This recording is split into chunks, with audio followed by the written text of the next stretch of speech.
संसार तापे तप्तानाम, संसार तापे तप्तानाम, योगो परम औषध, योगो परम औषध। संसार के ताप में जिनका मन तप रहा है उनके लिए भक्ति योग, ज्ञान योग, ध्यान योग परम औषध है।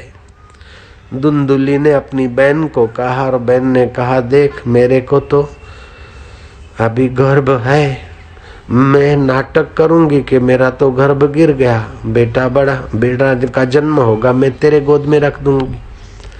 बात रही मेरे पति को पटाना, तो हमारा पति गरीब है, उसको थोड़ा धन दे देना, तू धनवान है।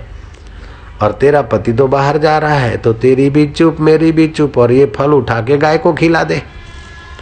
फल गाय को खिला दिया गया। 6 महीने के बाद बहन के कुख से बालक पैदा हुआ, वो धुंधुली के गोद में रखा गया। लेकिन अब धावण तो है नहीं, तो धुंधुली ने अपने पति को कहा कि मेरे को तो है नहीं दूध शरीर में, मेरी बहन का बेटा अकाल पैदा हुआ और चला गया, उसके पास दूध, उनको बुलाओ। अब वो बहन अपने पुत्र को धुंधुली का पुत्र करके दूध पिलाने आ जाती। छठी का दिन आया, धुंधुली अपने बेटे को गोद में लेके छठी के लिए नामकरण करने का सोच रही है। आत्मदेव ब्राह्मण कहते कि अच्छा है, हम हैं आत्मदेव, तो इसका नाम रख दे वे चैतन्य देव। तो धुंधुली बोलती है, नहीं, पेट में तो मैंने रखा और नाम तुम्हारा क्यों रखूंगी, ये तो मेरा बेटा है, ये तो मेरा बेटा है। बेटा मैं तेरी माँ हूं, तू मेरा बेटा, मैं धुंधुली, तो ये धुंधु काली, धुंधु काली, धुंधु काली। वो बेटे को स्नेह करती है। भूल कर उन खुशियों से मत खेलना जिनके पीछे लगी हो गम की कतारें। ये कपट से पेट में तो रखा नहीं, कपट किया, पति को ठग रही है, अब खुद कितनी ठगी जाती है, देखना कथा आगे चलती। धुंधु काली, धुंधु काली, धुंधु काली। जो प्रेम परमात्मा को करना चाहिए वो प्रेम अगर हाड़ मास को अधिक किया तो वहां से जरूर पश्चाताप होता है। जो भरोसा ईश्वर पे करना चाहिए वो भरोसा अगर बेटे बड़े होंगे और सुख देंगे किया तो वहां से दुख मिलेगा। बेटे को जन्म दो, बेटे को प्रेम करो, लेकिन ईश्वर से बढ़कर उसके शरीर को प्रेम न करो। उसके शरीर में जो ईश्वर चैतन्य है उसके नाते बेटे को प्रेम करो, तो बेटे का भी कल्याण, बेटे के बाप का भी कल्याण और बेटे की माँ का भी कल्याण हो जाएगा। इस हास मधमास के शरीर में चमचम चमकती आंखें उस चैतन्य का चमत्कार है। ये नन्हा मुन्ना सुकुमार होकर मेरा परमात्मा खेल खेलने को आया है। इस भाव से बेटे को लाड करो, अच्छा है। लेकिन बेटा बड़ा होगा, डॉक्टर बनेगा, वकील बनेगा, लोगों को चीर चीर कर मर्सिडीज गाड़ी लाएगा, माँ को घुमाएगा, लेकिन माँ की खोपड़ी को भी घुमाएगा। भांजे जयराम जी बोलना पड़ेगा।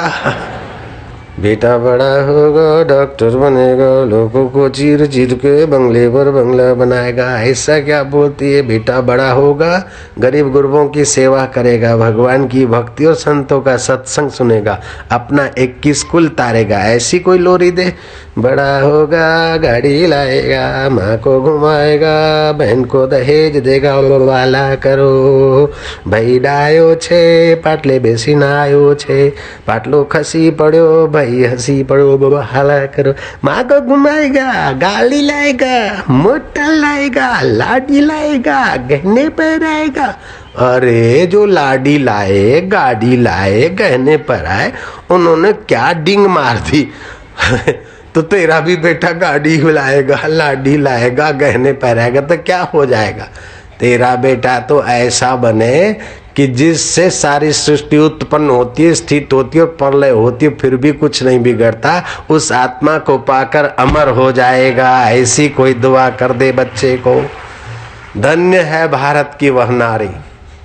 शपथ लेती है, कसम खाती है कि मेरे कुख से बालक पैदा हो और फिर वो मरे और दूसरे के कुख में जाए तो धिक्कार है मेरे को माँ होने में। मैं अपना कोई भी बालक अज्ञानी नहीं रखूंगी। अपने हर बच्चे को मैं परमात्मा का साक्षात्कार कराऊंगी। मदालसा रानी के गोद में जो भी बालक आता था, जिस बालक को उस देवी ने जन्म दिया, सब बच्चों को ब्रह्मज्ञानी बना दिया। 5 बच्चे ब्रह्मज्ञानी हो गए। छठा जब अलरक पैदा हुआ, उसको दूध पिलाते समय माँ ब्रह्म ज्ञान का उपदेश देती थी। तू अजर है, तू अमर है, तू चैतन्य है, तू हाड़ मांस का शरीर नहीं, तू सुख स्वरूप है, तू ज्ञान स्वरूप है, शुद्ध है, तू बुद्ध है, शुद्धो असी बुद्धो असी निरंजनो नारायणो असी, तज मोह निद्रा मद्दालसा उवाच। मोह निद्रा छोड़, उल्टा ज्ञान छोड़ देना। पति ने कहा कि इसको भी अगर फक्कड़ बना दिया तो राज्य कौन संभालेगा, कम से कम इसको अज्ञानी रहने दे, संसार की भट्ठी में थोड़ा पचने दे इसको।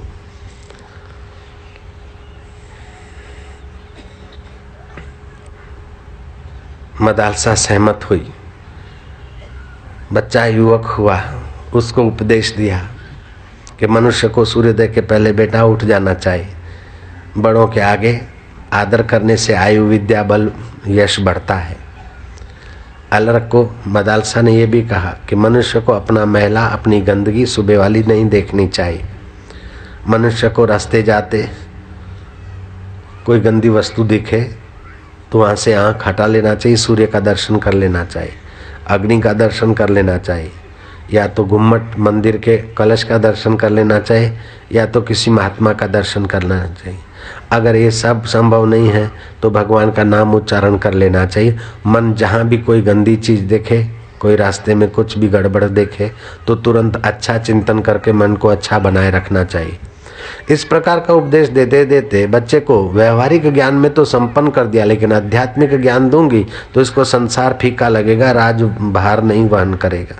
इसलिए माँ ने अध्यात्म ज्ञान नहीं दिया। फिर भी उस बुद्धिमान महिला ने जाते जाते एक तावीज बच्चे के गले में डाल दिया। बोले बेटा जब बहुत दुखी हो, कोई चारा न हो, तब भी इस तावीज को खोलना। समय बीता, बाप स्वर्गवास हो गए, माँ स्वर्गवास हो गई, अलर्क राजा हो गया। भाइयों ने देखा कि मेरा छठा भाई अलर्क संसार के दलदल में मेरा तेरा, मैं शरीर हूँ, मैं राजा हूँ और ये राज्य मेरा, इस बेवकूफ़ में कब तक जिएगा। चलो उसकी बेवकूफ़ी तोड़े। पांचों भाई मिलकर आए, बोले राज्य तेरा अकेले का नहीं, हमारा भी हिस्सा है। लेकिन वो तो अज्ञानी था, पकड़ रखा। बोले नहीं, हिस्सा भी का मेरा राज्य है, तुमको जो चाहिए सो करो। पांचों भाई ने मिलकर जाकर काशी नरेश को तैयार किया और काशी नरेश ने अपने छोटे मोटे रजवाड़े होते थे, सेना तैनात कर दी। अलर्क घबराया कि 5 भाई फकीर संत, फिर काशी नरेश और उसकी फौज, अब मेरा क्या होगा। अब तो महाराज थरथराने लगा, खूब दुखी हुआ, चिंतित हुआ, अब क्या करूं क्या करूं। राजा और चिंता रहित कैसे, अधिक धनवान हो और अज्ञानी हो तो चिंता रहित कैसे, जो निगुरा हो वो पाप रहित कैसे। जयराम जी की, निगुरा और पाप रहित कैसे, राजा और चिंता रहित कैसे, अज्ञानी हो और दुख रहित कैसे। तो बड़ा दुखी हुआ तो गया शोकागार में। माँ का चित्र याद आया और माँ की प्रेरणा याद आई कि जब बहुत दुखी हो तो तावीज खोलना। तावीज खोला, तावीज में लिखा है कि दुख पड़े तो संत शरण जाइए, दुख पड़े संत शरण जाइए, दुख पड़े संत शरण जाइए। ये 3 बार लिखा था। उस समय के गोरखनाथ गुरु के पास गया। गोरखनाथ को बोला महाराज मैं बहुत दुखी हूँ। गोरखनाथ ने कहा चिंता न करो, अभी मैं भगाता हूँ दुख को। चिमटा डाल दिया धुएं में, चिमटा तप कर लाल हुआ। उठाया चिमटा, बोले बताओ दुख कहाँ रहता है। बोले महाराज दुख तो हृदय में रहता है। हटाओ, हाथ हटाओ तो मैं उसको पिटाई करता हूँ दुख। बोले महाराज ये गर्म चिमटे से ये कैसे दुख जाएगा। बोले कैसे दुख है, कहाँ है, किस प्रकार का दुख है। बोले दुख है महाराज, हृदय में दुख है। बोले कैसा, क्यों, खोज दुख कैसे है। बोले महाराज वो राज लेना चाहते और मैं देना नहीं चाहता हूँ। तो बोले आसक्ति के कारण दुख है, हृदय में दुख नहीं है। हृदय में तो चैतन्य, लेकिन आसक्ति दुख बनाती है। महाराज ने थोड़ा सा उपदेश दिया। माँ का तो दूध पिया था, थोड़ा सा संस्कार था। जरा सा उपदेश मिलते ही अलर्क को पता चल गया कि अरे ये मेरा शरीर मेरा नहीं है और ये राज्य मेरा कब तक। जो मैं हूँ उसको उसने अमरता के रूप में जान लिया। बड़ा स्वस्थ हो गया, आत्म साक्षात्कार किया और गया अपने भाइयों के पास। बोले ये लोगों की खुनारेजी होगी और हमारा और आपका अहंकार टकराएगा।